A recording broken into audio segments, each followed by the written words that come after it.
Every time you send a message, open a website, or stream a video, your data travels through multiple networking processes. The OSI model explains how this communication happens step by step using 7 different layers.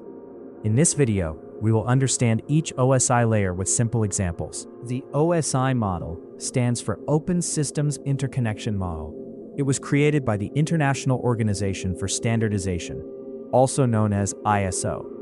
This model divides network communication into 7 logical layers, making it easier to understand, design, and troubleshoot networks. The OSI model has 7 layers. Each layer performs a specific task and communicates with the layer above and below it. Data moves from top to bottom when sending and bottom to top when receiving. The application layer is the layer closest to the user. It allows applications like web browsers, email clients, and file transfer programs to access network services. Common protocols here include HTTP, FTP, SMTP, and DNS. The presentation layer is responsible for data formatting, encryption, and compression. It ensures that data sent from one device can be understood by another device, even if they use different formats. Protocols used in the presentation layer are TLS/SSL, Transport Layer Security, Secure Sockets Layer. JPEG, MPEG, GIF, etc. are standards or formats used for encoding data, which is part of the presentation layer's role. The session layer manages and controls connections between computers. It establishes, maintains, and terminates communication sessions between applications. Protocols used in the session layer are NetBIOS, PPTP. The transport layer ensures reliable data delivery between devices. It breaks large data into segments and manages error checking and flow control. 2 important protocols here are Transmission Control Protocol, TCP, and User Datagram Protocol, UDP. The network layer is responsible for routing data between different networks. It determines the best path for data to travel using logical addressing, such as IP addresses. The sender and receiver's IP address are placed in the header by the network layer.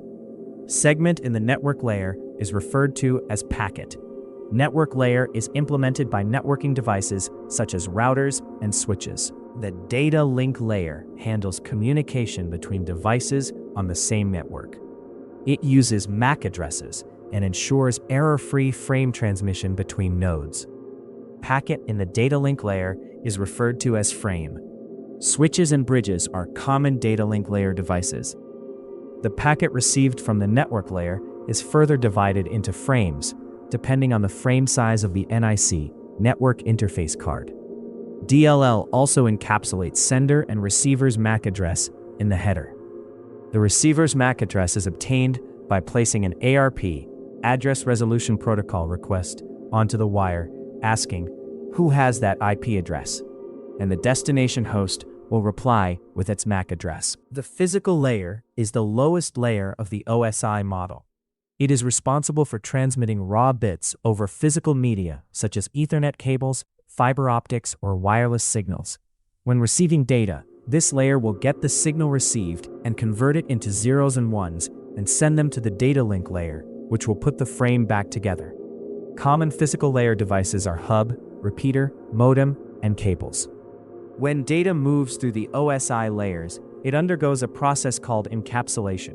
Each layer adds its own header information before passing the data to the next layer.